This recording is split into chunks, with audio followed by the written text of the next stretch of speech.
l'avenir reste ouvert, pour peu qu'on ne craigne pas de se jeter à corps perdu dans l'édification d'un monde commun, où le lien l'emporte sur le bien matériel.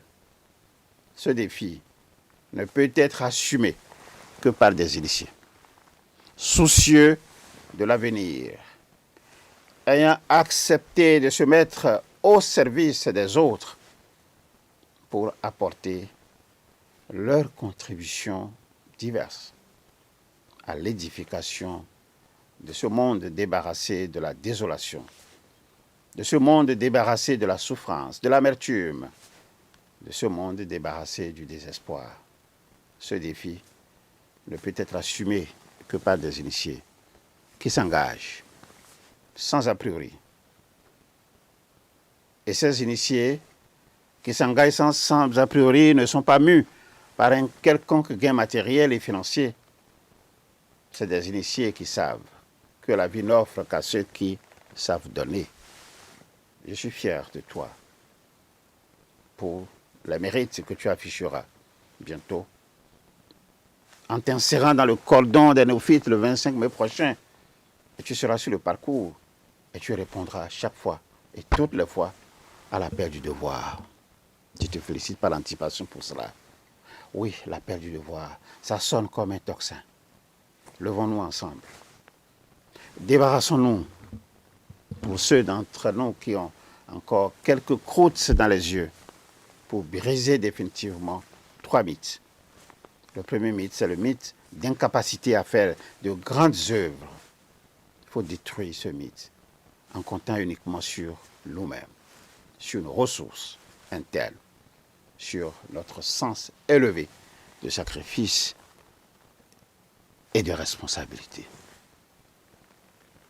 Le deuxième mythe qu'il faut briser, c'est le mythe d'absence d'héroïsme dans le rang et dans le sang de l'homme noir. Il faut briser ce mythe. Le troisième mythe qu'il faut briser, c'est le mythe d'incapacité à assumer la continuité et la pérennité des grands combats. Il faut briser ce mythe. Nous aurons décidé, nous avons décidé et nous avons foi. Et je t'invite à manifester par anticipation ta fierté d'appartenir à cette génération d'initiés qui nous font vivre dans des actions éclatantes, chaque jour renouvelées.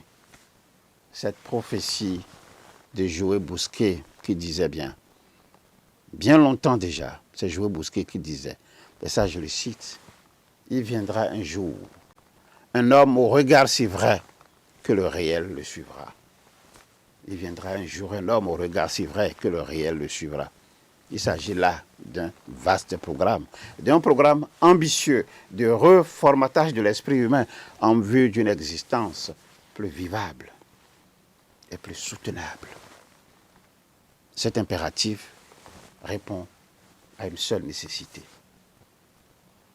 Si nous voulons cesser d'être des victimes, de victimes autrefois victimes de leurs victimes,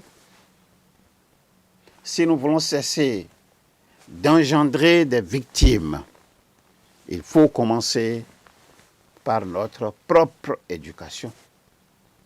Éduquer n'a de sens que si cette éducation est saine, si elle ne transmet pas les préjugés, si elle ne transmet pas les blocages, et si elle ne transmet pas les angoisses dont nous ne sommes pas nous-mêmes libérés.